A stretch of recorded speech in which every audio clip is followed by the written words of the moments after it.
Hello, and welcome to Carl and Cymru. This is session 2. We're going to be looking at something called gravimetric analysis today. My name's Mr. Black, and I teach chemistry up at Penglai School in Aberystwyth.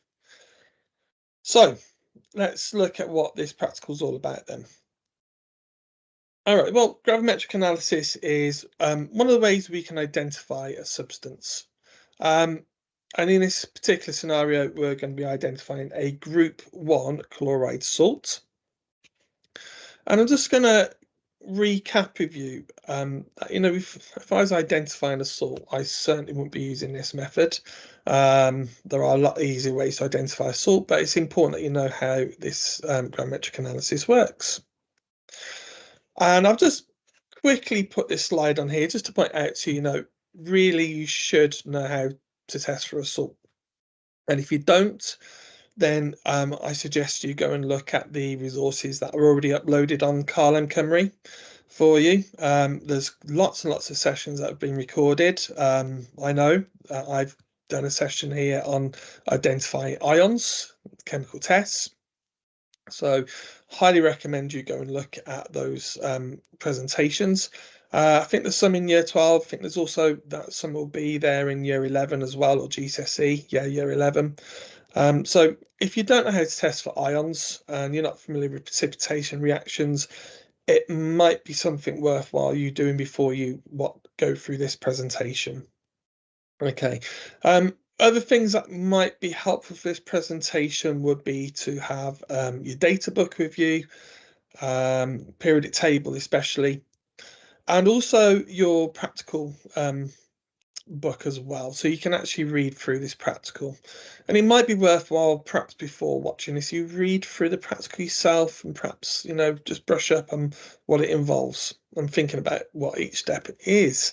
Obviously those are things that I'm going to be covering with you today with gravimetric analysis, hopefully recapping important practical techniques such as weighing, things, for example, like doing the calculation, writing balanced equations, ionic equations, lots and lots of things. So as I said, if I was testing for a salt, I would be doing gravimetric analysis. Much easier ways to do, for example, a flame test, looking for chloride ions by adding silver nitrate, or we could find sulfate ions by adding barium chloride, or carbonate ions by adding acid. But no, we're going to use gravimetric analysis. And there's some good moles calculations in this. So what is gravimetric analysis? Then well, you can see that I've got MR coming up here, molecular mass. The way we are going to identify group 1 salt is by establishing what its molecular mass is.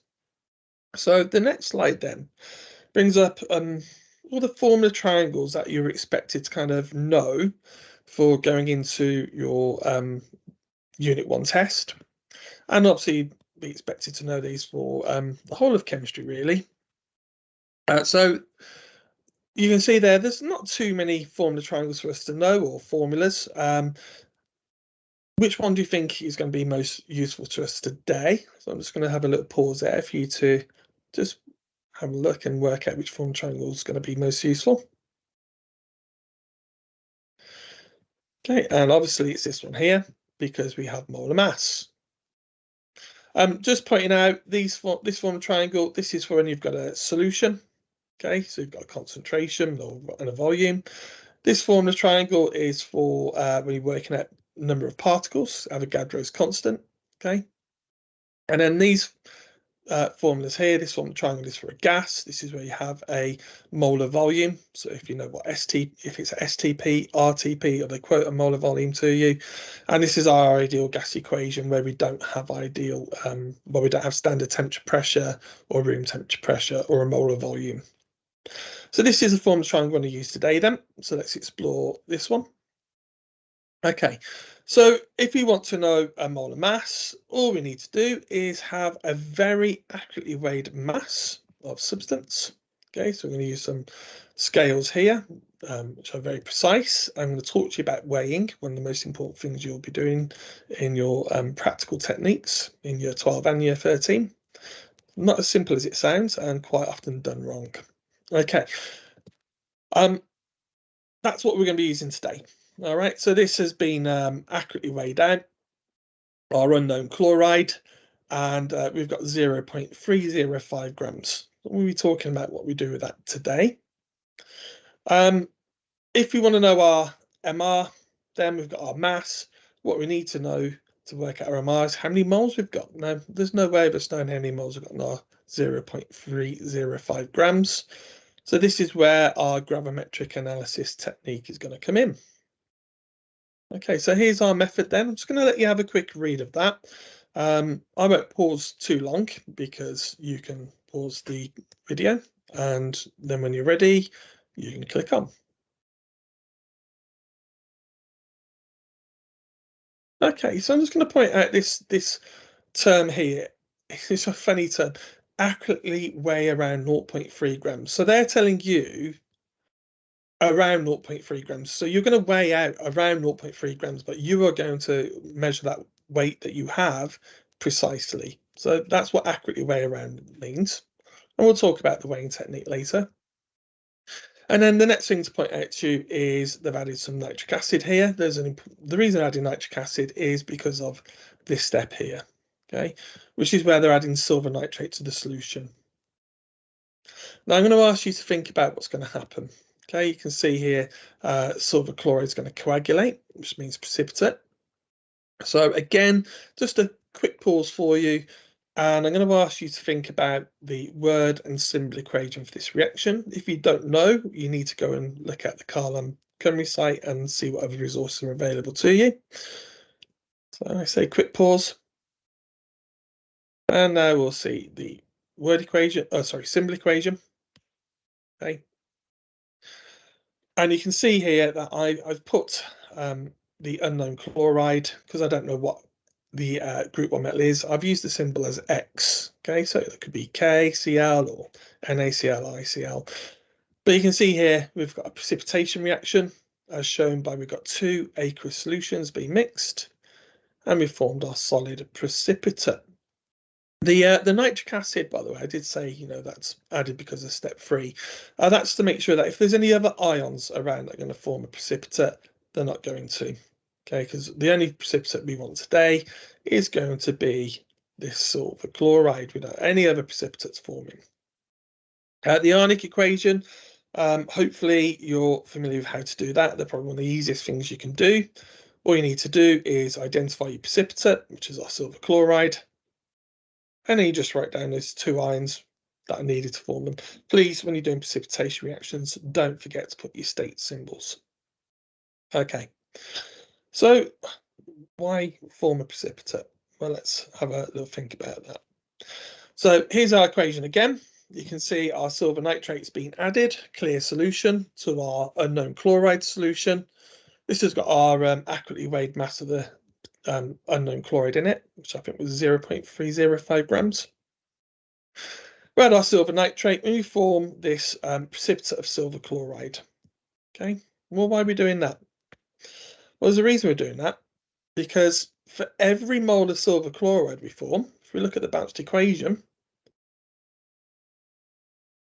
for every mole of silver chloride formed, we'll have the same number of moles of the unknown chloride present. You're not going to form more or less, okay? So if you know how many moles of silver chloride that have been formed in this reaction, then the balanced equation says, well, that's how many moles of the HCl were present in our solution.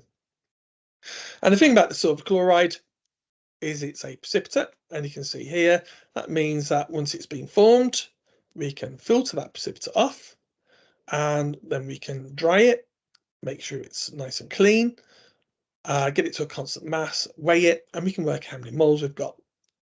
And as we said, if we know the moles of silver chloride, then we know the moles of the unknown group 1 metal chloride. Once we know the moles of unknown metal chloride, we can then use our formula triangle to work out the MR, as we'll see in a moment. Okay, I'm just going to point out to you that we've got an excess of the silver nitrate. And again, I need you to be thinking, you know, why do we do these sort of things in chemistry? It's important that you understand why we have an excess. So why do you think there's an excess of silver nitrate being added? And hopefully you've realized that's because we need to make sure that any of the chloride that we have present here, we need to make sure it's precipitated out, okay? So we're going to add an excess of silver nitrate, i.e. an excess of silver ions, and that will make sure that if there are any chloride ions in solution, they will form this precipitate, which we can then collect. Okay, we don't want to leave these chloride ions in solution because that's going to affect our calculation. Okay, and we see, once we've collected our precipitate and we've dried it and we've weighed it, blah, blah, blah, blah, and because we know the molar mass of silver chloride, okay, we can actually work out how many moles of silver chloride we've got, and then we can work out how many moles of HCl were present. Okay, right. So, just pointing out to you in the practical, there is this step here. So this is once you form the precipitate. And you can see here what they've done once they've allowed the reaction to cool for at least 2 hours. And you can see here then that they've made a filter paper and they've basically collected our precipitate on that filter paper. And then what they do is they wash the precipitate. And I want to understand why they're washing the precipitate. The reason I wash the precipitate is we have actually got silver ions in that solution. So our precipitate's going to be wet. And that means it's got solution on it, and it will have silver ions there that aren't actually part of the precipitate, they're just in the solution. So what we're going to do is we're going to make sure that we wash all those silver ions off, because if we didn't wash them off, then we would include their mass in our mass of precipitate.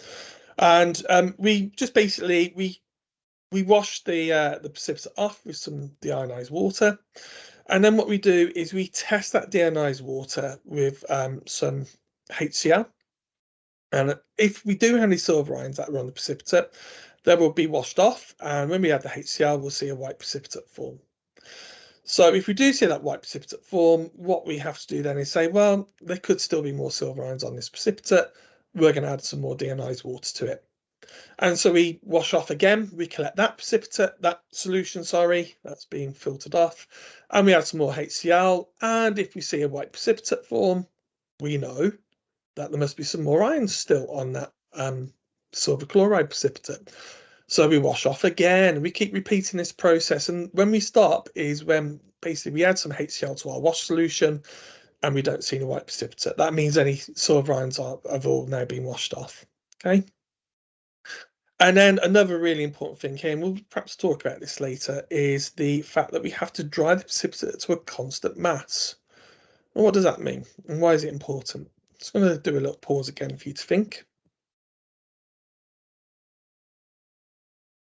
So if we don't dry to a constant mass, what that means is we could potentially have some water still on our precipitate. And there's only one way of knowing whether you've got water in your precipitate, is by the constant mass method, which is where you basically weigh, you heat, then you weigh. And what you want is to have 2 readings, or maybe even 3 readings, that have exactly the same weight before heating and after heating.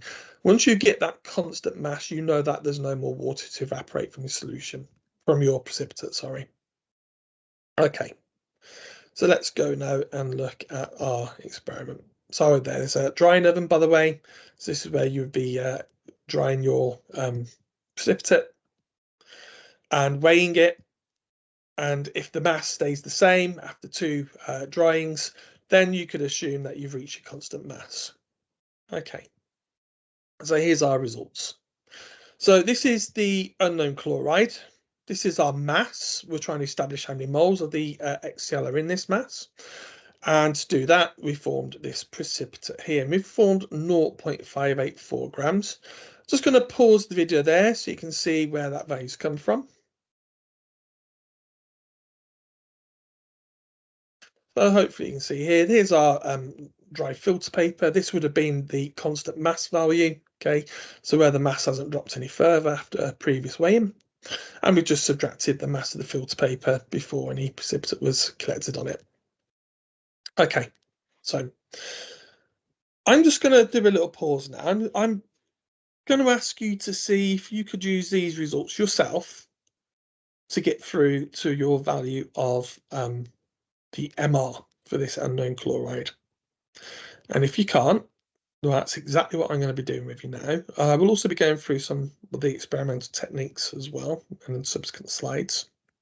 But yeah, just see if you can work your way through the calculation. And if you can't, then you can follow the next couple of minutes where I go through it with you. Okay, so this is our precipitate. We've formed 0.584 grams. Okay, so what are we going to do with this? Well, if I know the mass I've got of something, and I know it's MR, what I do, it's silver chloride, okay, I can work out the moles. So you can see here that I formed 0.00407 mole.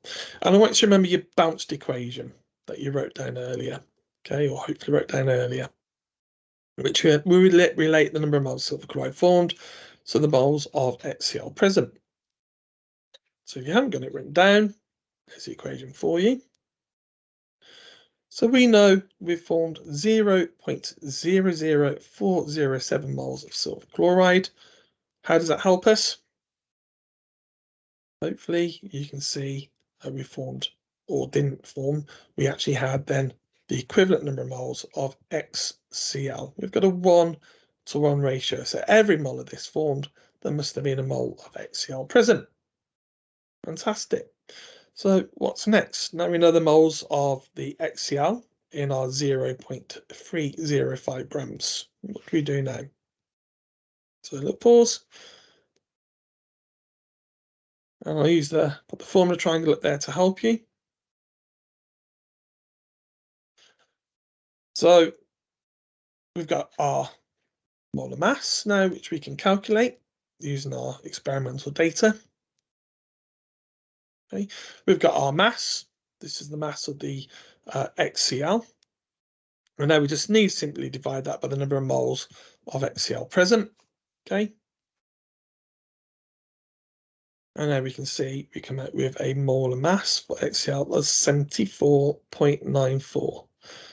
Have we identified our unknown metal chloride yet? Well, no, but we've got its MR, and that's pretty much the job done. So what's the final thing we're going to do here then? Okay, so what we're going to do now is we're just going to take away the mass of the chloride, which is 35.5. Okay, just to point out, the mass of a chloride ion is only different to the mass of a chlorine atom. All right, it's only got an electron extra, which has a negligible mass. So we can see now we've got a value of X as 39.43, which I think is pretty close to our value for potassium. So we now know that this metal chloride was potassium chloride. So that's our gravimetric analysis practical. I know it caused massive difficulties with the year 12 last year in the 2023 paper. So hopefully it shouldn't cause you any problems, but we can see now whether it would or not by looking at a similar question. So just a quick summary then, how we do this calculation. As I said, we're going to have to weigh our substance out very, very precisely and establish how many moles we've got of those in that accurately weighed mass. And the way we do that is forming a precipitate. And then we can work out the moles of that precipitate, and that equates the moles of our unknown chloride.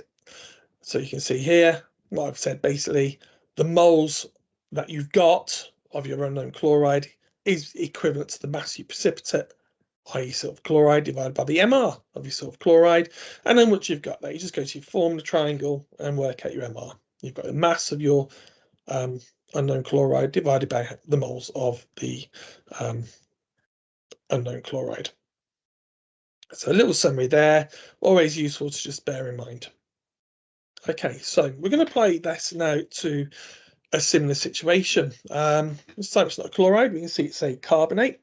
And we're going to work out what M is in this carbonate. So what's the element?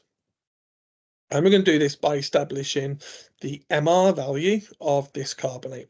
And to do that, we're going to use our gravimetric analysis. But before we kind of go through the question, quick couple of things to think about. So first of all, you should know the charge of all the ions from your GCSE ion sheet. So if you don't know those before walking into your Unit 1 paper, get busy. There's definitely need to know those. And we're going to use that charge then to work out which group M belongs to. So I'm going to let you just think about that now. So the charge of the carbonate ion is -2, and that tells me the charge of my M must be +1. So this must be a group 1 element. So it could be anything from lithium, sodium, potassium. So we're going to look at the practical technique now, how we could establish M's identity using gravimetric analysis. So I want you to think now for yourself, what's the first thing we're going to have to do in order to establish the M's identity through gravimetric analysis? So hopefully you've come up with the first thing is we're going to accurately weigh the carbonate. So we're going to take our unknown carbonate, we're going to weigh it really precisely. And what we're going to do next? Well, hopefully you've said you're going to form precipitate, okay? And we're going to form precipitate of calcium carbonate. All right, so rather than having an unknown carbonate, we're going to have a known carbonate. We're going to have calcium carbonate. Once we've got our carbonate, we're going to have to, as we did before, or our precipitate, we're going to filter off that calcium carbonate precipitate, and we're going to dry it to a constant mass, and we're going to weigh that precipitate. And once we've got that constant mass for our calcium carbonate precipitate, we can find how many moles we've got. Once you know the moles of the carbonate, calcium carbonate, then we can work out how many moles of the unknown carbonate must have been present. We're going to have to look at our balanced equation to do that. And then we can work out the MR. Okay, so that's what we're going to do as we go through a question here. We're going to do all these little steps. So how do we make our precipitate? Well, we're going to add some calcium chloride to our unknown precipitate. And one thing you should know about carbonates is they are all insoluble. Okay, so if ever you come across a carbonate, you can assume it's insoluble, apart from if it's in group 1. Okay, so all group 1 salts compounds are soluble. I can't think of one that isn't. So our group 1 carbonate will be soluble, our unknown carbonate will be soluble, and what we're going to do is going to add some calcium chloride to it, and that will precipitate out a calcium carbonate. So I'm going to ask you to, again, have a bit of a think for yourself. So I shall pause here at this point. I want to write the symbol equation and the ionic equation, perhaps, as well. So let's little pause, and I'll just go through that with you. Okay. So we can see here, I've got my group 1 carbonate. Okay, I don't know who it is. I'm going to add my calcium chloride. You notice these are both in solution. And we're going to have a precipitation reaction, or what I call a do-si-do, because our ions swap position. Hopefully you'll recognize the products of the reaction. Okay, there's our calcium carbonate. Okay, good. Right, so here's a set of results. Again, what I'm going to do is I'm just going to do a little pause.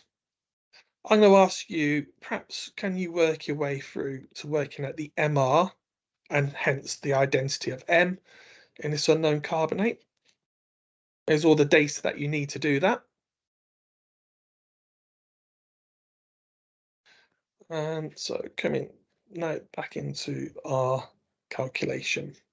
Okay. Right.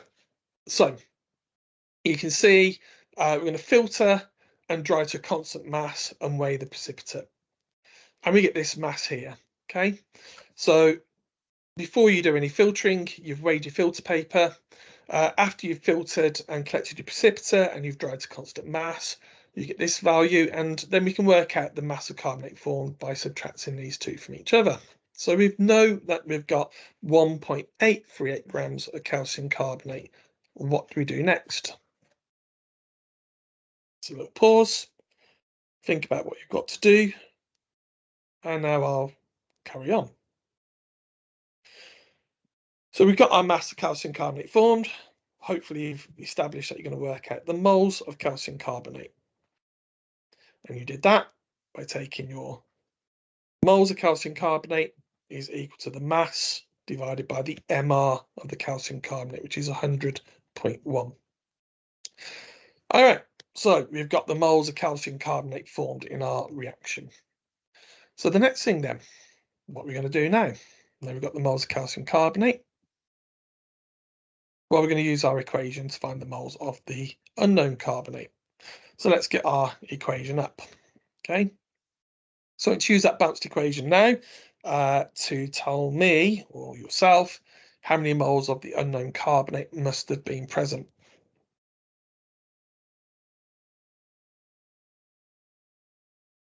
Okay, and it's pretty straightforward. It's just a 1-to-1 ratio. So for every mole of calcium carbonate that you form, we must have an equivalent number of moles of the unknown carbonate in the accurately weighed mass of 1.972 grams. Okay, so we know now how many moles of the unknown carbonate we have. So now what I'm going to do is ask you, what are you going to do next?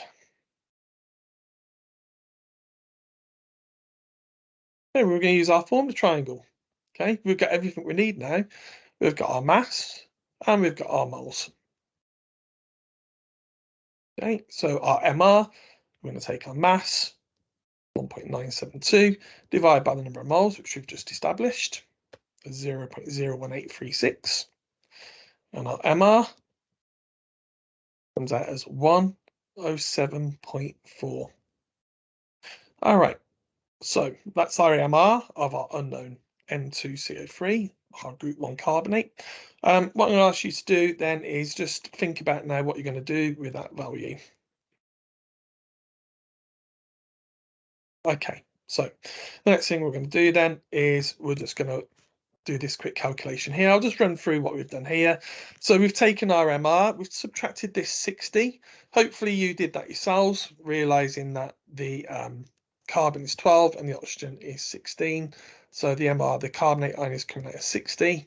And then what I've done is I've divided by 2 to actually say what the value of M is, and it's coming out as 23. And that tells me that the metal in this carbonate must have been sodium. So hopefully you've managed to get through that point yourself without, having to go for the calculation. But if you have had to go through the calculation with me, well, that's good. That's the whole point of these sessions. What I suggest you do is, if you had to go through it yourself, or sorry, had to go through it with my kind of guidance, then perhaps come away from this presentation and go through the calculation again yourself and kind of run through that. You can do it independently. Right, so calculation sorted, hopefully. Practice, practice, practice. I'm just going to go through some of the techniques then, just talking to you about why we do these things. So I've already mentioned why we wash with wash solution. I'll just recap, just to make sure there's no dissolved silver ions that are present on our precipitate. So we wash those off. We're using the HCl here because if there are any of those silver ions that are not actually formed a precipitate, they will wash off, and then we can test them with the HCl. We'll see a white precipitate form. If we do see that form, keep washing, okay, until that precipitate no longer forms. Okay, that's when you know there's no silver ions that are actually left on our precipitate. And then, of course, heat to a constant mass, such a common thing to be asked in exams. That's just to make sure you don't have any water added onto the mass of the precipitate. We definitely don't want that. It's going to affect our MR value. Of course it is. Okay, practical techniques then. I'm going to talk to you about the weighing of the unknown chloride or the unknown carbonate in our second example. Obviously, the mass, the way we weigh it's just so important. So I'm going to go through this weighing by difference method, which you should be familiar with, but sometimes I see students aren't as familiar as perhaps they need to be. Okay, so I'm going to talk to you about then the technique. This is kind of a little summary that I found, but I've done a little bit of a weighing myself. Okay, so how do I weigh? Well, you've got, let's say you're given a particular mass to weigh out. So for example, on our calculation, we're asked to weigh accurately approximately 0.3 grams. So what you do when you ask to weigh something approximately is you need to have an approximate mass, but you got to measure accurately. Let's say you know, I'm asked for about 0.6 grams. So the first thing I do, and you know, everyone's got their own way of weighing, just make sure it's the right way. I put my boat on a set of scales and I tear the scales to 0 with the boat on. And then what I do is I just use this as like a gauge for, you know, how much substance I need to weigh out. So you can see here, I've got that to about the value I want, about 0.6 grams. Okay. And then you can see on the next slide that I'm doing something that I definitely don't want to see you doing, and I'm sure your technicians don't and your teachers don't want you to do. Let's say I wanted to make a slight adjustment to this. Let's say I wanted a bit more just to get a bit closer to the 0.6 grams, or wanted to take some out. Do not, under any circumstances, do that with the spatula and the scale. This is like a big no-no. And the reason for that is what we don't want to do is spill anything on the balance. A, it's going to ruin your weighing, and secondly, it's going to ruin the balance. And the teachers are probably more worried about their balance than your weighings.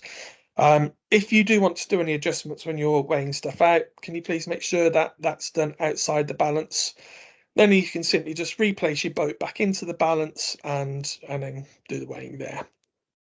Now, that's the first part of the weighing. Please, I'm sure if you're any teachers watching this now, they'll be panicking and thinking, that's not how you weigh. No, that is not how you weigh.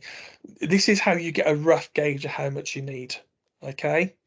So I know now in my weighing boat, I've got pretty much what I want, my rough amount. Okay. So let's say I've been asked to weigh approximately 0.6 grams. So I know I've got approximately 0.6 grams in there. What I'm going to do now, this is the next set of slides, go, well, how do I actually weigh exactly how much I'm using? Okay, so the next thing I do then is I'm going to set my scales to 0. Okay. And then once my scales are set to 0, you'll notice I've got my doors shut here. We don't have any doors open. We don't need drafts affecting the scale. Don't lean on the bench as well. If you're leaning on the bench or somebody else is leaning on the bench, that's going to affect your weighing. So when you're doing this practical in a real exam or just any time in really good practice, you know, do it properly. Make sure you're not leaning on the bench. Make sure the doors are shut on these. Okay. And then what I'm going to do is going to take my boat that I know has got about 0.6 grams on. And you can see here what I've done is I've placed it onto my scales. And what I'm going to do now is I'm going to record that mass. So this mass here I've got is the mass of the boat and the contents. And this is what I'm going to record, 1.4614 grams. And then what I'm going to do is I'm going to add my my substance to where I need to put it. So perhaps I might be making a standard solution up. I'll be talking about that in my next session I think 4. And then what I do is I weigh the empty boat and contents, but it's not quite empty, is it? You know, you can see that's some residual powder on here, and we'll talk about that in a minute because that's quite important. Okay, so how much have I added? So what mass of the green powder do I actually have in my beaker that I might be making my standard solution up with or doing my gravimetric analysis with? All right, so I'm going to show you now. There's my calculation. So you see I've got my mass of the boat and contents, 1.4614 grams. This is the mass of the emptied boat, okay, which is 0.9662 grams. And then just subtracting those two values, I now know that in my beaker, I've got 0.4952 grams. Okay, fantastic. I'm just going to talk to you by the importance of this methodology, okay, and why you wouldn't do the first set of slides I showed you with weighing.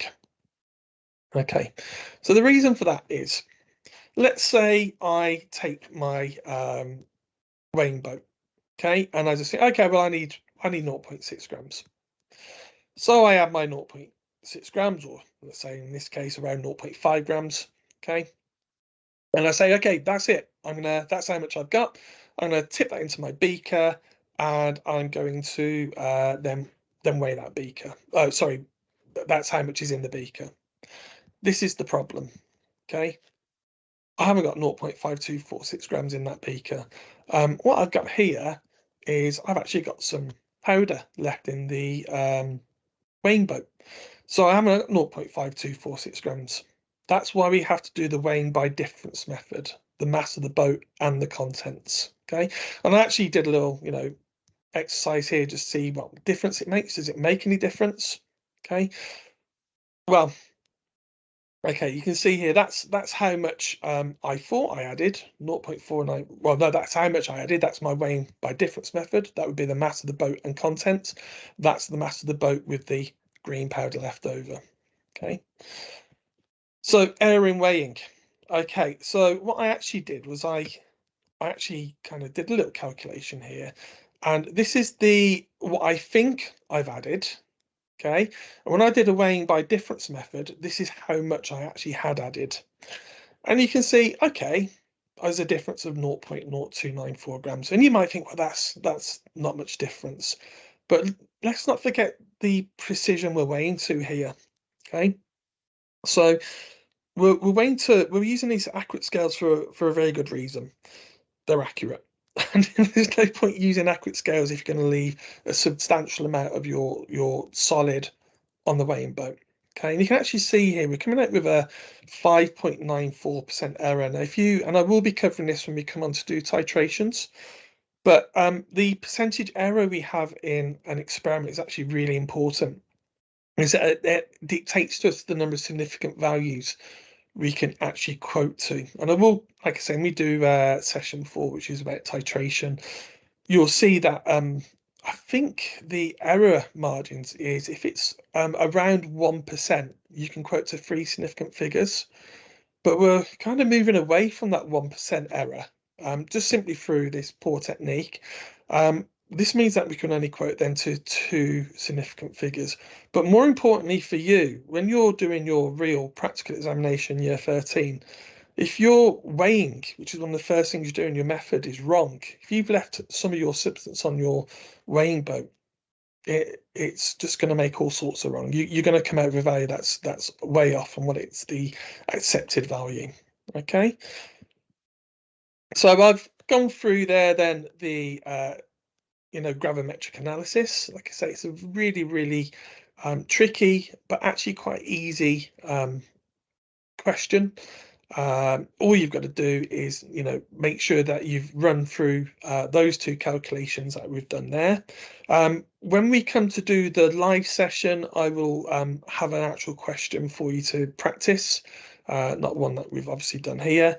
And I'm hoping that you'll be able to work your way through that with relative ease. And we've also, talked about some experimental techniques, and it's something that I'd highly recommend you do. As you're doing these practicals, every time you're told to do a step, think about why that step's there. Okay, think about, for example, the washings. Why is it important we did the washings? These are all the sorts of things that examiners are going to, expect you to be able to answer and kind of know the reason that they're done. Even coming down to the weighing method, why weighing by difference is important. I think you might even see a question there on one of the papers that I've got, or questions I've got when we do the live session. So I hope you found that useful today. Like I say, work your way through it, perhaps do the calculations again, and you'll see that next week we've got session 3 with Stevens, and that's looking at instrumental analysis. So, thank you very much.